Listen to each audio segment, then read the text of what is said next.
Ponyfans.com here with senior tight end Patrick Fleming, and you've been on the move ever since you got here. You were recruited as a receiver. The last couple of years you've played linebacker and defensive end. Do you now feel like a tight end, or do you consider yourself sort of a football player who could play anywhere? I think that I've always moved positions growing up, but I've always kind of in the back of my mind considered myself a tight end. That was the first position I played in football, like when I was a kid. So when I was on defense, a small piece of me in the back of my mind still thought I was a tight end, but at the same time, I think that I'm pretty confident in being able to move around and do different things. And I still look at the defensive side of the ball and think, man, that stuff looks a lot clearer and I understand it a lot more now. If I could go back, I might be able to execute a little bit better than I did. So, yeah. Is offense more fun, though?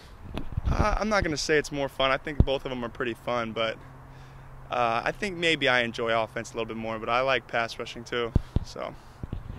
Now, you beat Rice on Saturday to go over the 500 mark for the season, and you grew up pretty close, 40, 45 minutes away. How many friends and family did you have in the stands? Would you have a Patrick Fleming fan club going there? I definitely had a fan club. I had about 30 people, and it was a struggle really trying to pull those tickets together the week before. I was begging people, freshmen, everyone on the team for tickets, but I was able to get them all, and it was a great support and love out there for me. And I mean, we had a great crowd as a whole too, so it was good. The games that you've played in Houston, whether it's at Rice or at the University of Houston, do they always mean a little more to you because it is home? Oh, they mean a lot more. I mean, not a lot more in terms of, you know, the game or anything like that, but I think it's part of the reason why I chose SMU is I knew that we would be able to play at home every year, and that was definitely part of my decision process. And every time we come home, I always want to have a good game, and it's been good over the last 4 years. My first catch, sack, and touchdown have all come in Houston. So. Okay, you got your first touchdown on Saturday. How good did that feel, not only to get your first one, but to do it in front of friends and family down there? It was special. It was special, Steve. I mean, it was just I had to make sure and get up and clarify. Give him he wasn't giving me the touchdown sign, so I made sure I gave it to him to go and help him. So, man, it was a great experience, and that's just all I can say about it. Okay, tell us about the play. What was called in the huddle and what you saw in the defense that allowed you to get open in the back of the end zone and make that catch? Well, the previous goal line, we had went in and ran Tampa, which is a run play. Tampa 2, Bradley and I. Bradley and I have a package called the white or the big red package where we go in and we usually, for the most part, block.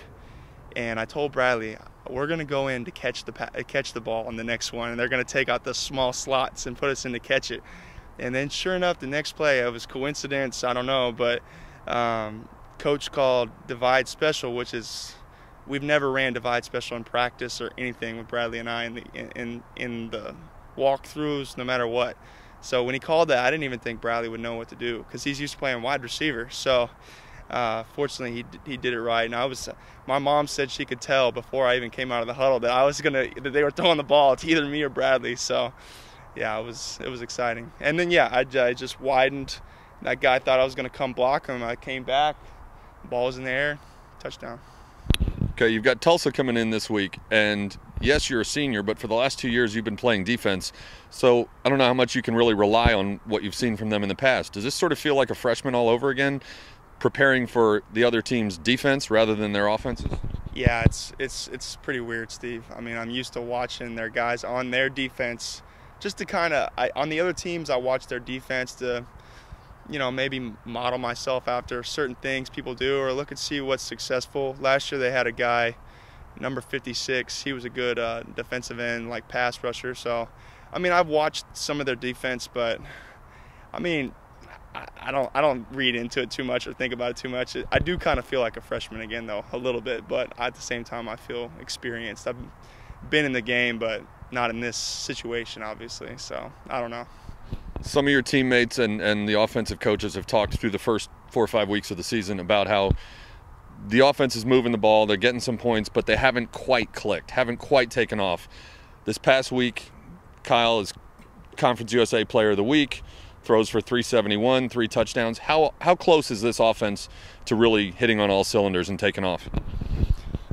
I think that it's going to be a week-by-week thing. I don't know if it's necessarily a once you get it, it's done. You know what I mean? You're gonna keep it rolling like that. But I think at the same time, people are starting to really find their identities, and people stepped up and made big plays this week. And every week you got to go out and with the same mentality to make big plays. So with that being said, yeah, I think we're going to be better as an offense from here on than maybe we've been prior to this last week.